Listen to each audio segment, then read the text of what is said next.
Hey, greetings. This is Fred in Alaska. Thanks for joining me today.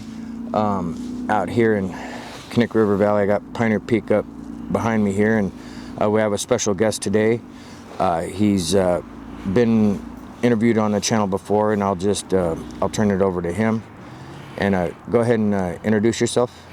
Hello, my name's Sonny Grant. I'm from Juneau, Alaska, and I'm full Tlingit, born and raised in Juneau, and my family goes back thousands of years in that area. And I shared two stories on the channel before. Once was on the West Glacier Trail in the Minhall Glacier, where I had a sighting back in, I think, around 2003. And I had a sighting when I was very young, probably when I was 7 on Mount Juneau. And I also talked about Thomas Bay, because I went there when I was a teenager. And but when I was growing up, you know, the hairy man wasn't really talked about too much. And I always heard a lot of stories about the cannibal giant. And in my tribe, you know, the Tlingits, we have a lot of stories about the cannibal giant. And my grandfather, Austin Hammond, would tell me those stories. And as I got older, I found out that the cannibal giant stories originated in Haines, which is where I'm from. And so I thought that was very interesting. And when I had that sighting on Mount Juneau, I was only like 6 or 7, somewhere on there. And that's when I knew about these creatures. And not too many people knew anything about it, you know, but I lived in Juneau, you know, which is pretty urban. And it wasn't until I got to my family, like in Haines or Cake, smaller villages, where they knew more about these creatures. And I knew they were real just because I saw it on the mountain, and I saw it walk. And I knew it wasn't a bear because it was so big. But as I grew older, and I kept hearing more and more stories, and we started hearing stories about the little creatures around Thomas Bay. And one time, you know, we went there, and that's where I went to the exact location where the things happened. And now, I remember during that interview, there was, because it was telephonic, it was a little, some of it was hard to make out, and there was some technical issues as far as the recording went. Can you just walk us through that portion again? Because you guys were on a boat, if I remember right, and you guys pulled in there. Yeah. Thomas Bay is about a 1-day trip south of Juneau. It's about 60 miles on the water. So it took all day to get there. In fact, now that I remember, we camped somewhere. So it took more than a day. Got to realize this was back in the early 70s. Right? Were you guys paddling? Yeah. We were on a 24-foot bay liner. And anyway, we got the strangest story ever told, which is a book written about the encounters there, about those little people. And now those little people, though, they were the way it was written was like they were a smaller version of the hairy man, hideous, smelly, with sores and whatnot, with a horrible stench. It's like the little people you talk about in your channel.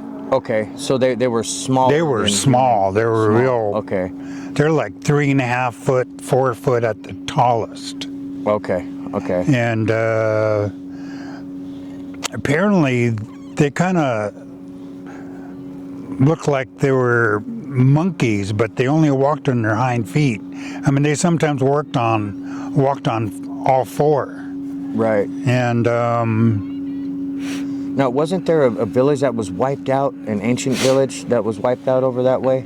yeah, there was a village on Half Moon Lake. And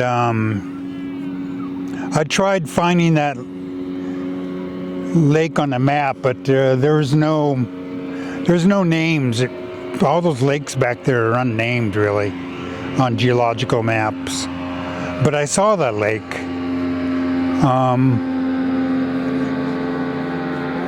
Anyway, we anchored in Thomas Bay. It's kind of on as you go into Thomas Bay, you had the south side, and we anchored up there, and we had a little skiff, and there was like 7 of us on board, and it took us 2 trips to get all of us ashore. I think one person was left on the boat just to watch it.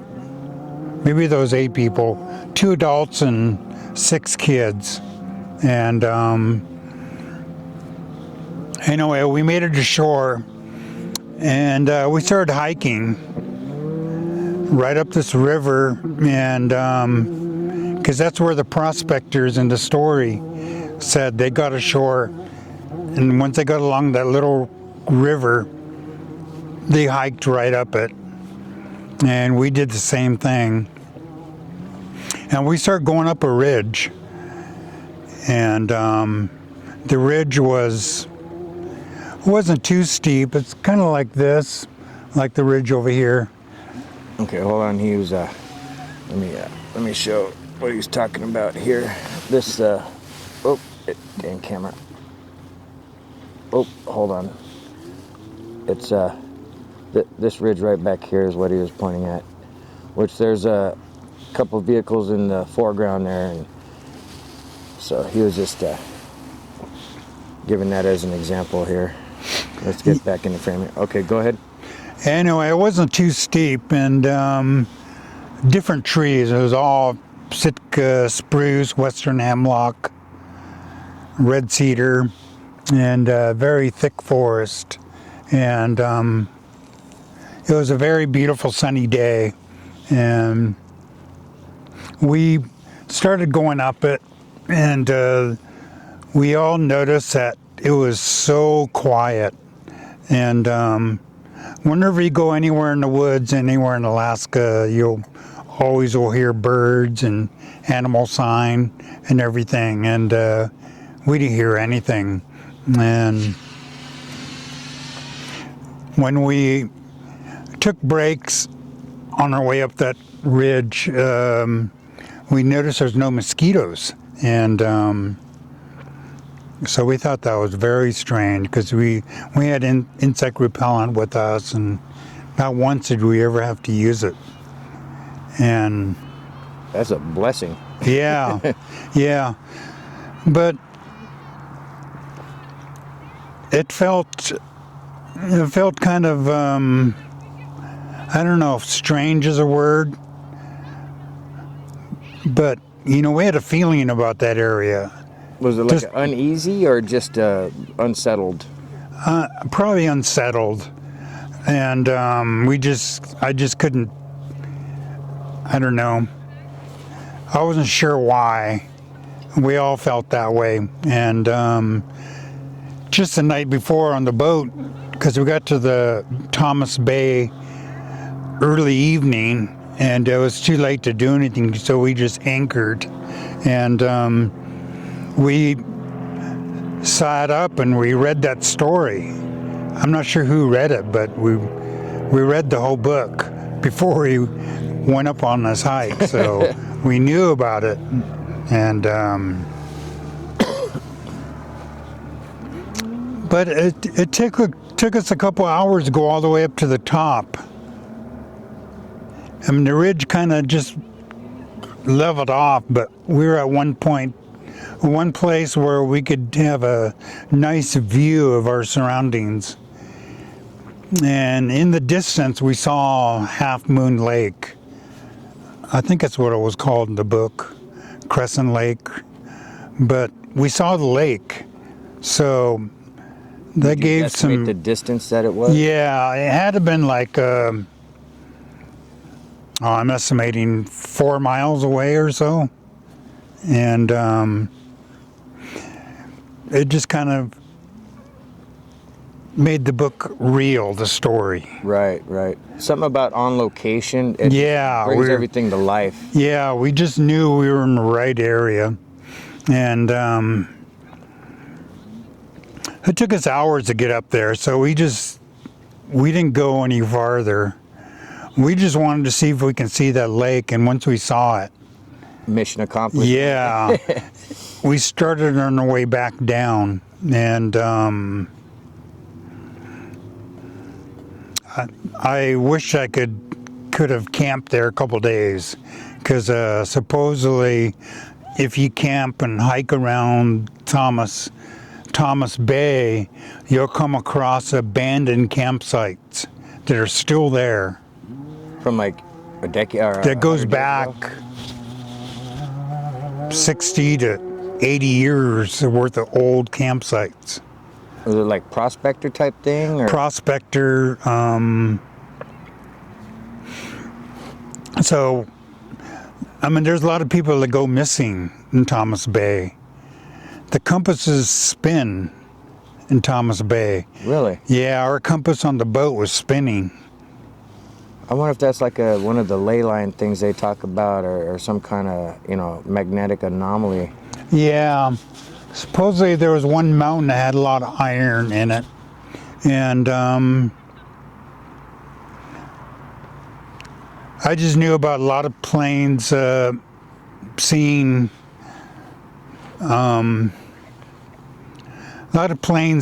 things up on the ridge. Like in Juneau, on the newspaper, there was a pilot on LAB, which is an airline that's no longer there anymore. But they were flying south of Juneau, probably going to Petersburg or something, and they saw a creature walking, and it was definitely a hairy man. It was definitely hairy man? It was definitely a hairy man, because the pilot said it was really tall and the feet was really spaced apart, his steps. And the pilot circled several times, and each time he went lower, he got closer and closer to the steps, to the tracks.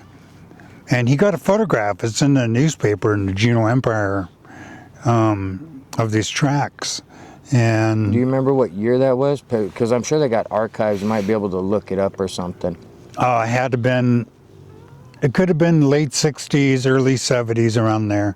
Because some people like to, look into that stuff, not for like any kind of a confirmation, but just to check it out for themselves. So anyone out there that likes looking at the old archives and digging back in there, yeah, the Juneau Empire.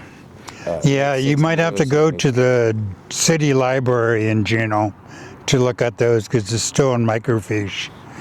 Oh, shit. Yeah, it's not on digital yet. Oh, okay. Yeah. Yeah, they got to transfer all that to digital. I just Good luck. don't know. Yeah. But I know you can look it up in the city library, where you can find those. And but so I knew there was something. It just gave me more information about these Sasquatch. I've been really curious about them. Right. And you had mentioned before that there was, with hearing about it, the cannibal giants and stuff, when you went to like Haynes and Cake and whatnot. Were there certain things like family members that shared with you over the years when you're learning about it and first hearing about it on that level? Yeah, one of my aunts, my aunt and my cousin had stories of Sasquatches coming to we call them Sasquatches in Southeast. There's a Tlingit name for it. I'm just not sure the name of it. besides Cannibal Giant. But they came to the house and they went underneath the house. There's like a 3-4 foot crawl space underneath the house. It was up on pilings, and they heard it scurrying around underneath. And every once in a while it would hit the floor, and it just would freak everyone out. And some of the guys would have to go out there and chase it away with a gun. But these creatures are so fast, there's no way you can catch up with them. And I know my aunt said there was sightings all the time. The village is Cake. It's an old village. It's been there about 500 years in the same location. And they seen Sasquatches around the dump. I mean, we used to go to the dump all the time just to see bears. And but over the years they would see these creatures, and they were really huge. And I don't think they were on the island, because it's on Kupernoff Island. It's a kind of a nice size island where the village is on. Right. I don't think they're on there all the time, but Sasquatches are incredible swimmers. I mean, they can swim across this river in no time, you know. And I know some of my family have seen them swimming. I had another aunt up in Haines who saw one. She was on a gill netter, and she was, this is kind of between Juneau and Haines. And anyway, she went out on deck to have a cigarette. And you know, Lynn Canal is a very deep fjord. You can go 20 feet off the beach and it's already 300-400 feet deep. It just drops down to that's substantial. 2,000 feet deep. And so she was very close to the shore, and she was having a cigarette looking at shore at the trees, which is very thick, and she saw branches opened up and a big face, a head poked his head out and looked. And she just couldn't believe it, and said the creatures was looking right at her. Just open the brush and Just open the brush, and the big hairy face was right there. And then it closed and it disappeared. And she said she finished her cigarette and went inside. And that was her only sighting. She always knew about these creatures, and she believed them because she heard a lot of stories of seeing them, especially with the relatives out there hunting. Like up in Haines, there's moose hunting. There's a lot of moose, and they go up there along the Chilkat River, and they've seen them at some point on the hunt. So. Right. Now, you know, speaking of Haines and the Cake area, I know that I was sent some anonymous footage, I believe it was video 234 and 235, where it was stabilized, where this thing was reported 10 foot tall, 5 foot wide, black skin, blonde hair, and you can see it on the video. You know, it's arms, it's shoulders. Yeah, it's not a bear. You know, one person commented, "Oh, it's just a bear doing bear things." I commented back, "Oh, you must work for Fish and Game." But I mean, that's generally the same area you're talking about. Yeah. The Chilkat Valley is really, really wide, and it's not as, I mean, it's a pretty wide river. It's not as wide as the Copper River. You get down to the delta down there, and it's massive, but it's still a big river, and there's been a lot of sightings over the years in that area. And I can just go over the Cannibal Giant story really quick. My grandfather, Austin Hammond, would tell these stories. And said the cannibal giant is something that's been seen around Haines and Cluckwan. And they always warned the kids not to go in the woods, not to play in the woods, not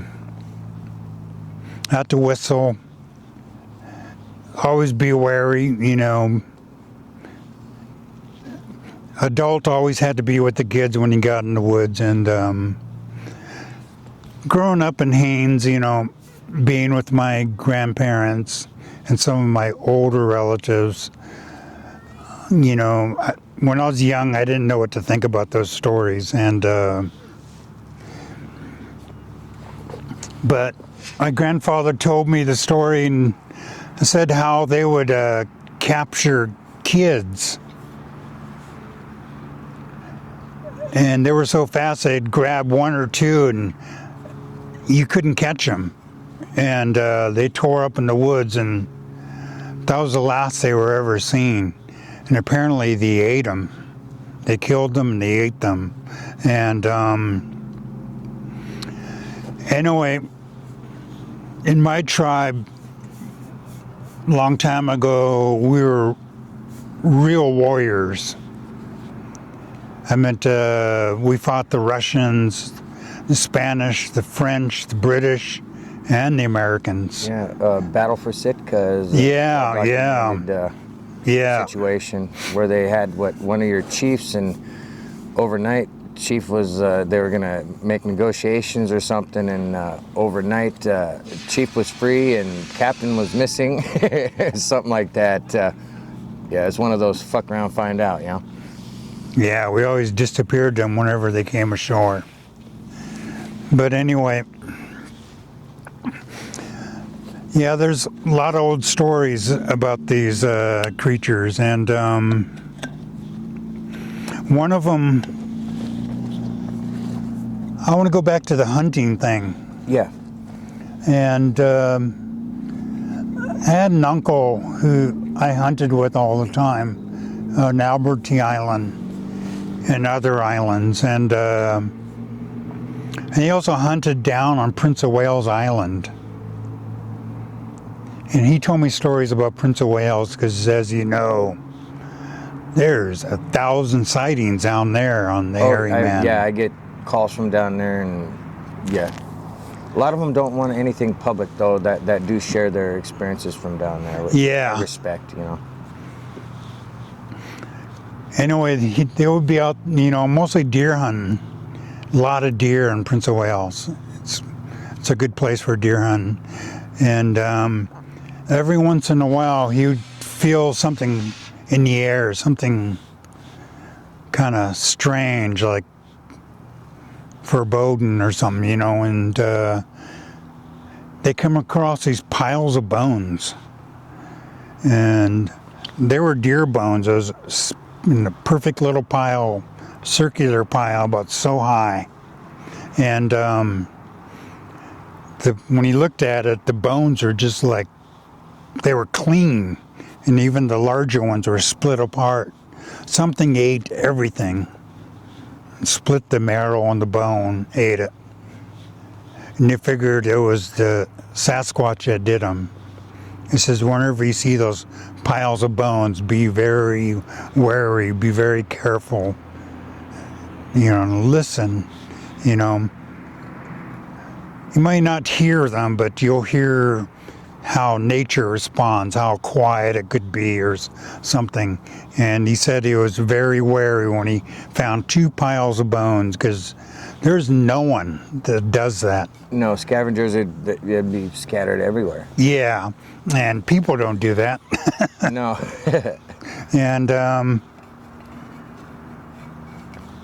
And I had a cousin that lived on Prince of Wales Island when she was very young.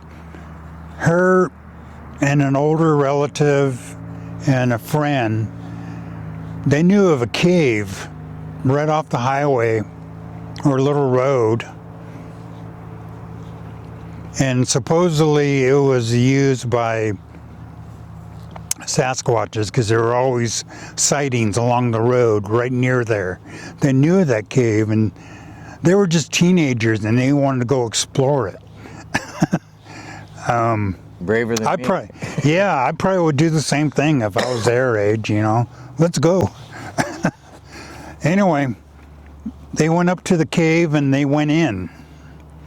And the cave went back about 100 feet, and they had flashlights and everything.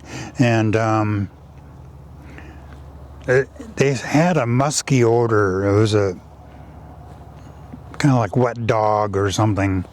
And they went back there and they found a nest.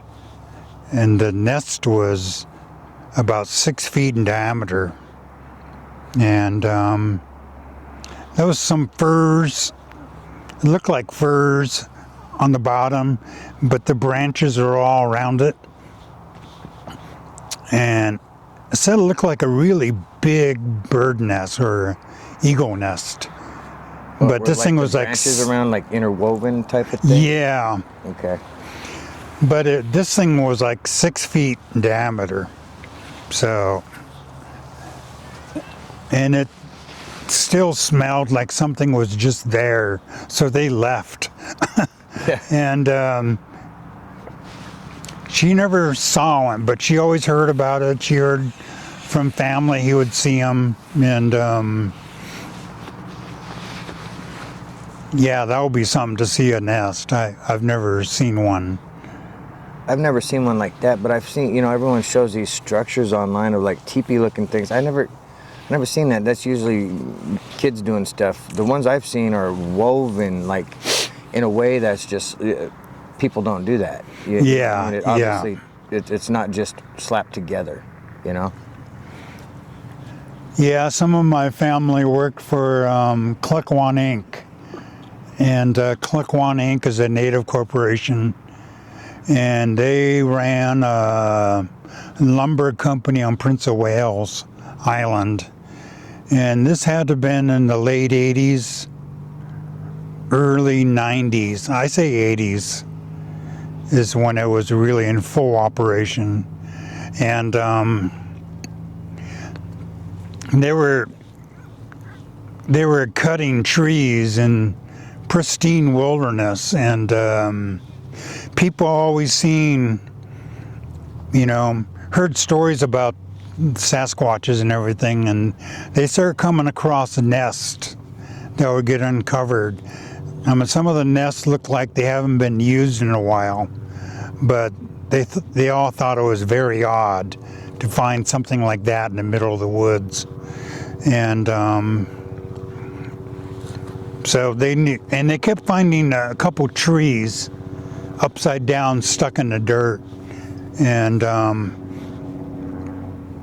apparently you can still go to Prince of Wales Island, and there's some people that can take you to those trees where they're really big. They're like 12, 15 feet tall, and they're, I don't know, they're almost 2 foot wide, but they're just jammed in the ground really hard. I mean, when you try to move it, you can't. It's in there fast, steadfast, man. It took a lot of force to shove that into the ground.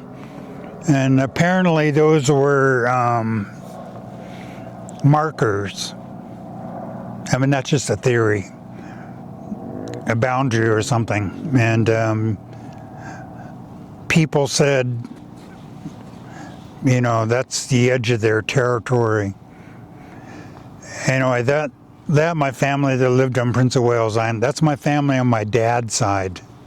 And I went to Prince of Wales Island, and but I was only there for a week, but I didn't have a car. And I think if I go there again, I'm gonna have a car, take the ferry over and explore it, because there's a lot there. Yeah, no, I may have interrupted you when you said you're from a clan of warriors, and I had spoken about the battle for Sitka, and I wasn't sure if I derailed where you were going with that portion of it or not. Yeah. Oh, that was about the cannibal giant. Like, my tribe have historically been known as fierce warriors. And whenever, yeah, when those kids got grabbed by the cannibal giants and got taken off into the woods, God, 10, 15 warriors went and chased them. And they tracked it, and they went up on the side of the hill, and they went up quite a ways, and they found where the cannibal giant was living. It was living inside this cave, and they said they knew it was their home because they saw light coming from the cave. It had a little fire. So apparently Sasquatches back then can make a fire. I've heard of one report where I think it's titled "Stolen Fire." Yeah. Yeah, and I always suspected such, but I mean, even where I'm from, that was never a topic. It was just, it was always mainly sightings and where to be aware of, and where you're at, like, Yeah, and as a matter of fact, recently, I believe it was Carl Clark in Facebook. He lives back home, and he posted a picture and some other pictures. Him and his wife and kid and dog were out Snake Lake, which is, I mean, between Dillingham and Tlingit, and they had situation going on. They got a picture of it, 12 foot tall, just creepy looking. It's on Facebook under Carl Clark. So if anyone wants to look that up, I'm not gonna post a link because it's just, but if they want to find it, they can. It's like you were saying, whenever you'd go back home and you would just hear about it there a whole bunch.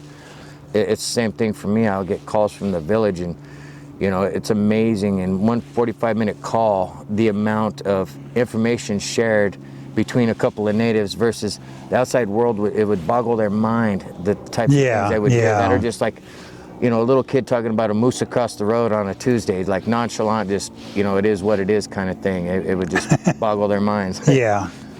Yeah. So was there any other family members and whatnot that have had, experiences? And Well, my grandfather said he saw one, and I think he said he saw it twice. And when I talked to my grandfather, he was already in his 80s, so he was pretty old. And this is all in Haines, and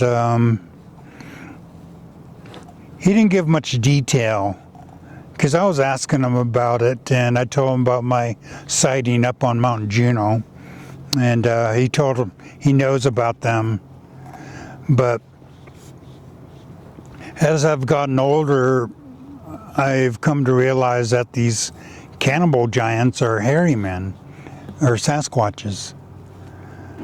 But in the stories in Haines, there's been sightings of them 15, 20 foot tall, just massive. And I've always hiked around, and I was always wary of that. I had that in my mind when I was hiking around in Chilkat Valley. And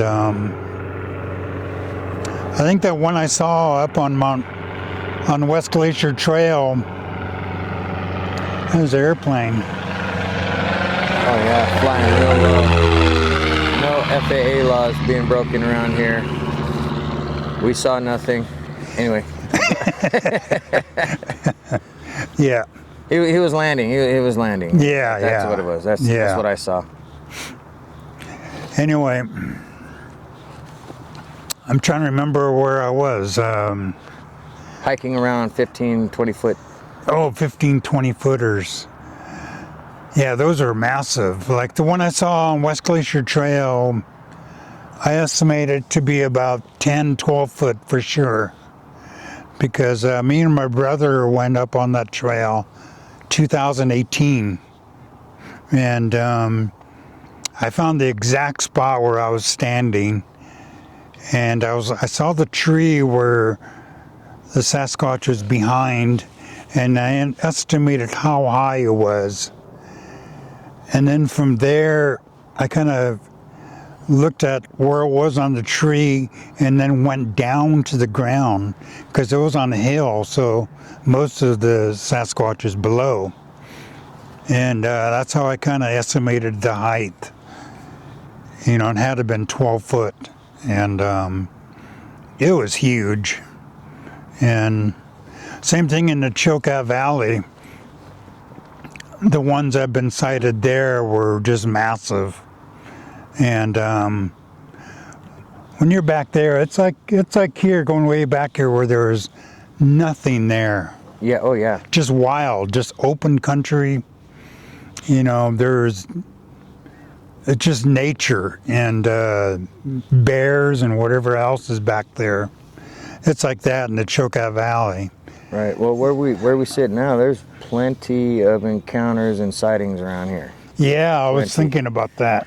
Yeah. And a lot of sightings around Hunter's here. Creek up that way, Friday Creek, Meadow Creek. There's been over the years, from what I've heard, going back to the 70s in this area, that's been, you know, discussed and heard and whatnot. Yeah. So, yeah. Anyway, back to the cannibal giant. The hunters found where they lived and drew them out. They didn't really go into detail how they did that, but the cannibal giant came out, and they surrounded it and started attacking this cannibal giant. And I think some men were hurt, but they were able to bring the cannibal giant down to the ground and they killed it. And you think about when they did that, you know, they didn't have rifles back then. Right. You know, they were using spears, most likely spears. You know, the Athabascans are known to kill a big charging bear by letting them charge and let the bear impale himself on a big spear. Yeah. That's just my guess of how they could have killed this. That takes big brass ones, man. Yeah. Anyway, they killed it, and according to the story, it spoke. And it says, I'm always going to be around. In fact, that was the origin of the mosquitoes, because they burned them. They didn't know what to do with it. They cut it up and they put it in the fire and they burned it. It's just really curious about all those other stories in your channel that talks about them doing the same thing. They didn't know how to dispose of this creature, you know, because it's so big, and they end up burning it. Anyway, there's Thomas the Elder, when he was talking about the one they burned up Copper River Valley somewhere, he said that it was intact when they were burning it, and as it heated up, there was noises being made with the lungs and the, you know, the heat, you know, make it, oh geez. The way he described it though, he was, I think he was mostly Tlingit and part Haida, if I remember correctly. He's since passed away, but he was 94 when he shared those experiences. Wow. Yeah. And so it was like, it was really hard to interview him because he's from that old school where you be quiet and listen. You know what I mean? And it's hard to question anything because, you know, that old school kind of way. Oh, yeah, yeah. But, yeah, very interesting guy. But, yeah, the way he talked about that thing making the noises when they burned it, good God. I could only imagine. Yeah, yeah. Yeah, my great. Oh, not to interrupt. You said that's where the mosquitoes came from. How did that? They burned it. They burned it, and the ashes that floated up in the air turned into mosquitoes. Oh, okay. And that's a very, very old story. No one knows how old this is. This story was first recorded probably in the 1800s. When it was first recorded. The story was first I don't know if it was a Russian Orthodox priest. It was a priest of some sort who wrote down the stories. Kind of like the old school missionaries when they came. Yeah, yeah. And but the person who told the stories back then said these stories are very old. And my grandfather told me other cannibal giant stories where they were able to kill them. So, from what I've discovered in your channels and all the stories, I think they remember who the bad people are and who, like if they cause harm to a hairy man, the other hairy men know about it.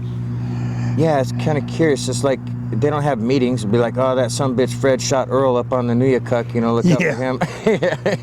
Kind of makes you wonder. But then again, there's that study with the wolves up in Denali where a lesser pack and a larger pack were, they were collared in each of the groups, and the larger group was 60 miles from its boundary area, its territorial area, 60 miles away, and the lesser pack crossed that boundary, and within 2 minutes, according to radio tracking collar, that larger pack was on its way back to intercede. Isn't that amazing? From 60 miles away. Wow. Kind of makes you wonder how they read the energy or how that comes about, Yeah. Anyway, I was thinking when that Sasquatch, this is back to the sighting I had on the West Glacier Trail in Juneau, where those two that was running up the hill towards me, and they surrounded me, had a little light on my Sonny camcorder. It was a really cheap Sonny camcorder, but I already was filming for a couple hours on the glacier, so my lamp was very dim. And I was thinking maybe those Sasquatches saw me and noticed that I was Tlingit. And it says, "Oh, leave this guy alone." Oh, right. Oh, that's one of them ones that ran off the mountains. Yeah, otherwise the whole tribe is going to go chasing after them. Right, they probably telling stories about your tribe around their campfire, Yeah. I mean, because apparently they caught several up in the Haines area, where the cannibal giant story originated. And because those cannibal giants, they were all captured and killed. And I know there's been sightings of them on the Haines Highway. You're going up and you go through the border and you're in British Columbia, but just above near the top is the summit of the road. It's like 3,500 feet up. And then it slowly starts going downhill a little bit as you go towards Haines Junction. And there's been a lot of sightings along that route. People would pull over, there's a turnout, and like this one sighting I've heard of, there's a guy, he took a break and was drinking coffee or something, and he noticed those 3 creatures up on the ridge. And the ridge above the highway, it's not that high, it's only like 40 feet. I mean, it's pretty open and barren, windswept. Yeah, at 3,500 feet, yeah. Above tree line. Yeah, and it was this little ridge, and he saw 3 figures walking, and they walked down, and one came closer, and he realized what it was. He says, because at first he was thinking, am I seeing things?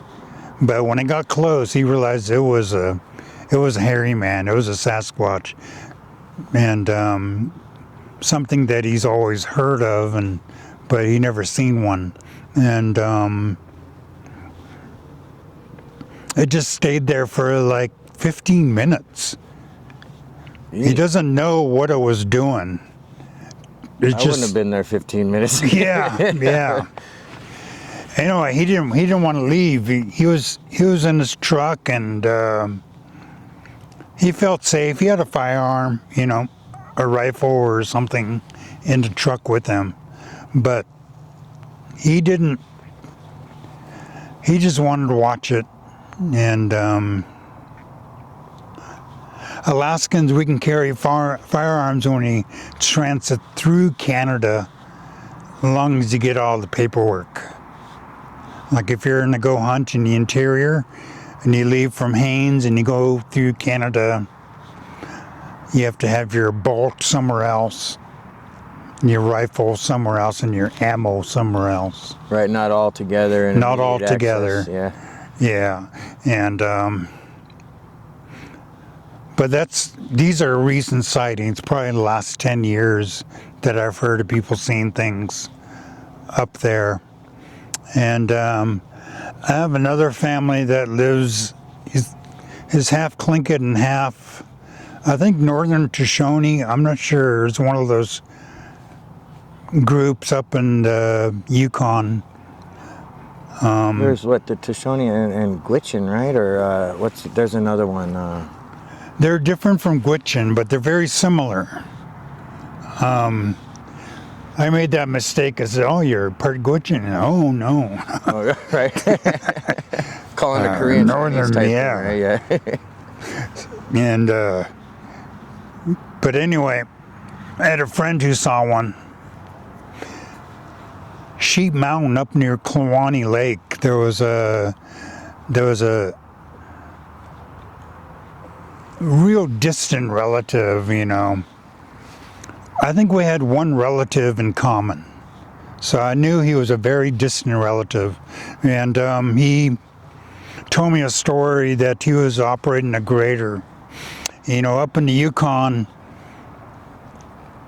we used to make fun of the Canadians, how long it took them to do any kind of road construction. Yeah. Because we passed many times going to Anchorage from Haines, and they've been working on this stretch of road for 10 years. Yeah, a half-mile stretch. Yeah. I mean, it was like 6-7 miles, but when they were done, it was the finest road you would ever see. None of us could match how beautiful the road was and how well made it was. Here, even the fresh roads, they got roots in them within a month, But she was up there, and what was going on now? Yeah, he was operating a grader, and Sheep Mountain's a pretty big mountain. It's like, I'm not sure what the elevation is, but it's definitely at least 2,000 feet above. And it's called Sheep Mountain because I've seen as many as 40, 50 mountain goats up there. Like when I was passing through there, a week and a half ago, I didn't see any mountain goats up on that mountain. But usually I see something up there. And he was operating a grader, and he happened to glance up on the mountain and saw all these white specks running down the mountain. And he had a sliding window right in his cab, and he stuck his head out to get a better look. And it was mountain goats running down the mountain. Then he noticed a black speck right behind it, and he said it was pretty big. He knew what it was. It was a hairy man running down after these mountain goats, and it caught up to one mountain goat. It grabbed it and did something. He's a good mile away, but he obviously killed the mountain goat just really quick. And it was chasing another mountain goat while he's still carrying this one mountain goat, and he caught it. Probably snapped his neck, and when he had two of them, then it stopped running, and it just started walking to the left, carrying two mountain goats, and that would have been something to see. Yeah, yeah, definitely. Yeah, that would beat I have a good friend named Ben. I go deer hunting a lot. We went deer hunting a lot on Admiralty Island, which is big, huge coastal brown bears. Like I myself was hunting, and it's very thick brush, and all of a sudden I turn around and there's a massive bear with a head this big. We're just looking at each other, and we just turned around and left. And anyway, it just reminds me of that area. Those bears are really huge. And I'm going to stop in Hyder, Stewart and Hyder, which is on the border of British Columbia and Alaska. And you go into Hyder, you're in Alaska. Right. And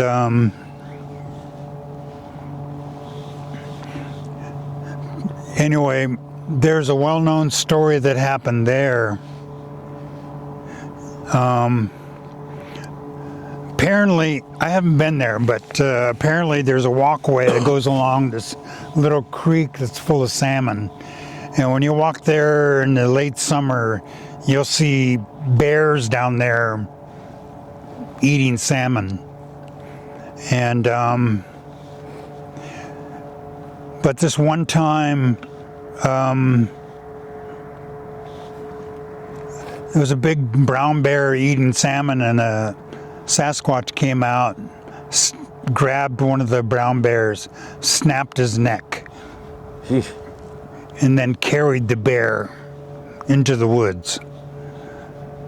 I mean, you know how big brown bears are. Coastal brownies eating salmon get massive. Yeah, it was massive. And Just snapped its neck and just toted it away like yeah, nothing. yeah. And, that's a place I want to stop at on my way down south real soon. I'm going to go to that same place. And They give any reference on where it happened, or was it somewhere along that path there? that was happened right along the boardwalks.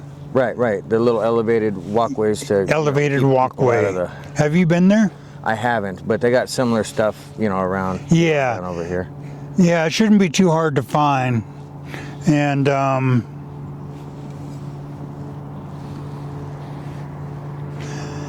other than that, there's a family that heard them screaming in the woods while they're out gill netting. Because a lot of the sightings I know from my family were gill netters. And you make a set, and your net is like almost 1,000, well, maybe not 1,000 feet, but it's a good 500-600 feet long. Right. I Net. mean, depending on regulations, we were allowed Yeah. 150 fathoms, 6 foot per fathom. Yeah, yeah, It adds up quick. yeah. Well, gill netters, their spool is wider than your arm. It holds a lot of net. And I was raised gill netter, Bristol Bay, so yeah. oh wow, We used yeah, to round yeah. haul though. We didn't have a big spool to reel it in for us. We had assisting stern reel and just pull. Oh yeah, yeah. Anyway, these gill nets, you go out and make a set, and you let it float for 4 hours. Some people let it float for 5-6 hours even. It's nice when it sinks before then you gotta pull it. Yeah. If you see a lot of action out there, if parts of your corks are bobbing up and down, you got some. And if you see that happen a lot, you got some salmon, and you haul the net in. It's gill netters, they fish all hours, nonstop. And many times in Southeast, they'll be anchored somewhere, and I would hear some yelling going on from shore, because you're very close to the beach, and you hear something roaring. I said, man, that's no bear. Yeah, I get your attention. Yeah, and they knew something was out there. I mean, they all knew most likely it was a Sasquatch, because the length of the roar and how loud it was, and they knew it wasn't a bear or a wolf, or There's a certain could only be power that. behind it. There's certain Yeah. force that just resonates. yeah. Powerful. So I'm just trying to think if there was any other stories. Well, you had mentioned the canoe building and whatnot when you're down southeast. You mind speaking a little bit about that part of your culture and what that was? Yeah, I have a couple uncles who are well-known carvers. One was Leo Jacobs. He was my great uncle, and he was a very well-known totem pole carver.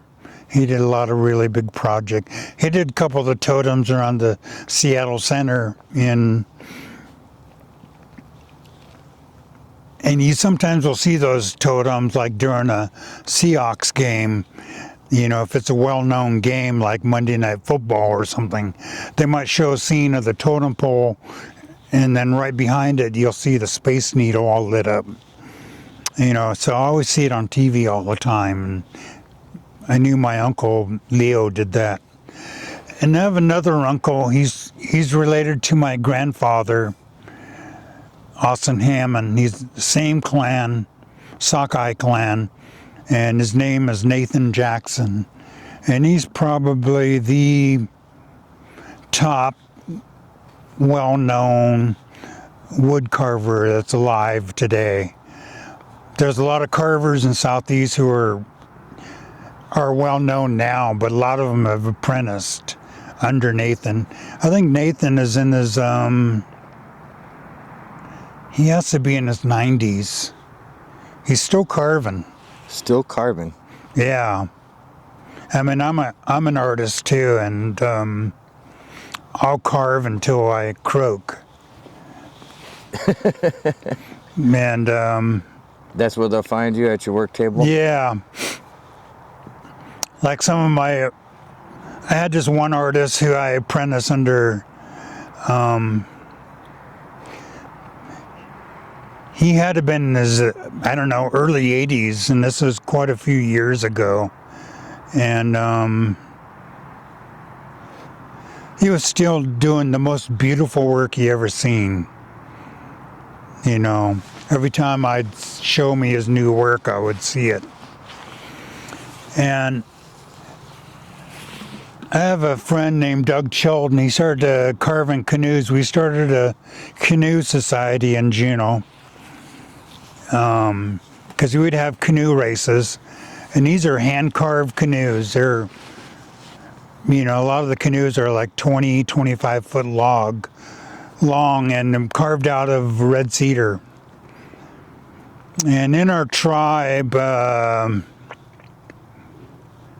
Doug was always able to secure a log for us, He just had a way of talking to the elders in Alaska or something, and next thing we know, we had a log. And we started carving canoes for our canoe society. We started One People Canoe Society. There's about 8 of us. But Doug Chilton was the president of the Canoe Society. And we went down south to Haida and all the way down to Vancouver Island, and we met other tribes. Our canoe group, we were all Tlingit, and we went all the way down there. And we started hearing stories about Sasquatches, which really interests us. I mean, every night when we got ashore and after dinner, we'd be sitting around the campfire.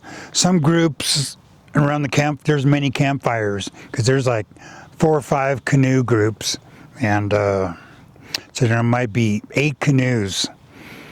So there's many little campfires on shore, and I was always around the campfire where we were talking about Sasquatch. Right. Go to There's the other source. drumming groups here and there, and other people, but I was always with the Sasquatch group, talking about our encounters. And they all told us they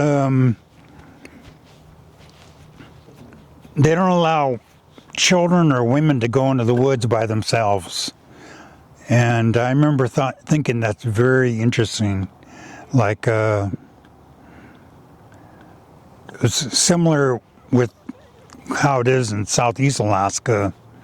And Yeah, and with where I'm from, we're always told they'll steal you and eat you, you know? yeah. And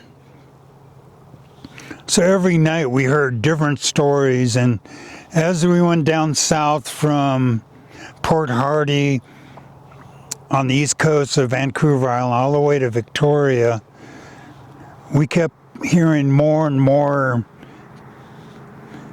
Sasquatch stories.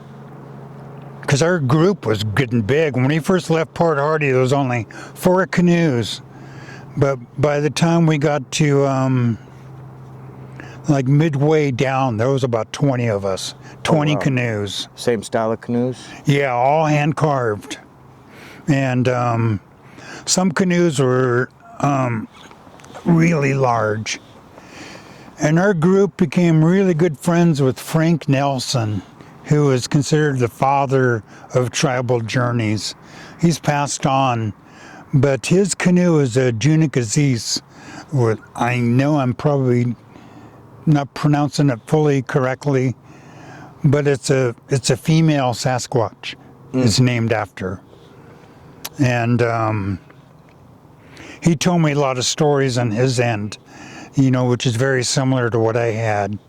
I mean, we had similar rules about when you're in the woods and everything. In fact, some of the native dancers would wear a Sasquatch mask, and the masks were about this big, this wide, all hand carved, and they would dance. They would dance the. I don't know if it was called Junikaziz, but it's because I don't know their language as well. Just that the canoe we were on was Junikaziz, which is a female Sasquatch, and but we just thought that was really amazing. We got to the end area, which is in the southern part of Vancouver Island, and by this time there had to have been about 70 canoes, about 3,000 paddlers from all over Oregon, Washington, all over British Columbia and the Yukon, and some from even further east, and some of the real inland people. And my friend Doug Chilton told me of an encounter or something that happened. They went to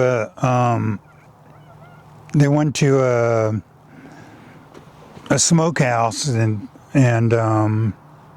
they had a ceremony where they went back there, and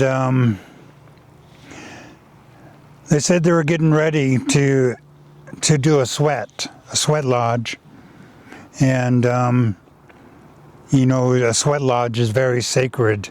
I've made a few sweat lodges myself over the years, and as they were getting ready to go in the sweat lodge, they kept looking up in the woods, and by this time it's dark. So they had a big fire. There was a couple of fires going on. The fireman was heating up the rocks for the sweat lodge, and they kept looking up in the woods and said felt like something was watching them. And the fireman looked up and noticed us looking up there. He says, "Oh, it's just that Sasquatch. He's here." Just nonchalant. Yeah, he says, "Yeah, he's up there." Yeah, he's just up there. Yeah. Nothing to see here. Yeah, they seem to get pretty friendly down there, the Sasquatches. Farther south you go, Yeah, I've always heard that too, and it's like, I mean, the further north you get, obviously, the more extreme the environment, and I think that has something to do with it because so many of the encounters at resource gathering areas, and it's, I think maybe we shot at them more. I'm not sure if that has anything to do with it or not, but it's like the further north you go, the more aggressive it becomes at those, encounter Yeah, locations, yeah. berry patches, hunting grounds, fishing, whatever it may be. Seems to at least play a role in it, because of the extreme environments and the short season. It's I think it has something to do with it. Yeah. And anyway, seeing those, hearing stories of the encounters down south, it just said, man, it sounds so much like they are up here, except they seem to be more friendlier down there. And like up in Haines, Chilkat Valley, we knew they weren't friendly. It's something we had to always be careful of. And I'm always careful when I go in the woods, I'm always listening, and I'm a hunter, I'm a deer hunter, so I'm always scouting the surroundings, looking for any kind of movement, just to be wary of any kind of animals that could be around. Mostly worried about moose or bear. And Yeah, I worry more about moose. yeah, yeah, I've been yeah. charged by bears, but in context, it was startled or at a salmon stream. Moose, they try to get me in my backyard. So Yeah, in my tribe I am Kagwantan, which is a wolf. I belong to the Wolf Clan, and tribal house is a Gooch Hit, which is a wolf house in Klukwan. So when I'm in the woods, one time I was in the woods and I got surrounded by a pack of wolves, and these wolves are pretty big, and they all ran around me, but they left me alone. I tried speaking to them, Wasatuiti, which is, how are you doing, Gooch? Gooch is wolf in Tlingit, and they would leave me alone, and so I never felt threatened by a wolf. But if they were in an attack, of course I would defend myself. And yeah, certain loyalties would be broken, right? yeah. If they were successful in killing me, I'm going to make sure I take a few of them with me. Yeah, and I hope I'm gamey as fuck. I hope I'm tough to chew, Yeah. I'm not appetizing. Yeah. Yeah. Yeah. Well, if you don't mind me asking, how old are you, Sonny? Oh, I'm 68. 68? Yeah. Yeah. I'm sure people are going to wonder, he doesn't look like an elder. Yeah, I got a lot of, I've been out in the woods since I was very young. I was like 4 years old. I used to go with my dad deer hunting. The earliest memory I have is I was near the gear bag with extra gear, and it was extra rifle, and he'd be out there hunting, and I would wait there, and he'd come back with the deer. And there's many times like when we were fishing, he'd go ashore on the island, on the small island. I think it was Pleasant Island and near Glacier Bay, and hearing 3 gunshots. So I start preparing for 3 deer. Usually 3 gunshots is a signal for help. Yeah. Well, I just knew because they weren't right in a row. Oh, okay. Yeah, I heard 1 shot, so got a deer. And I was getting that ready, and I heard another gunshot, and said, got another one. And then the 3rd one. And sure enough, my dad would come in, and dragging 3 deer, and you would hang it off the boat and just let the blood drip into the water. And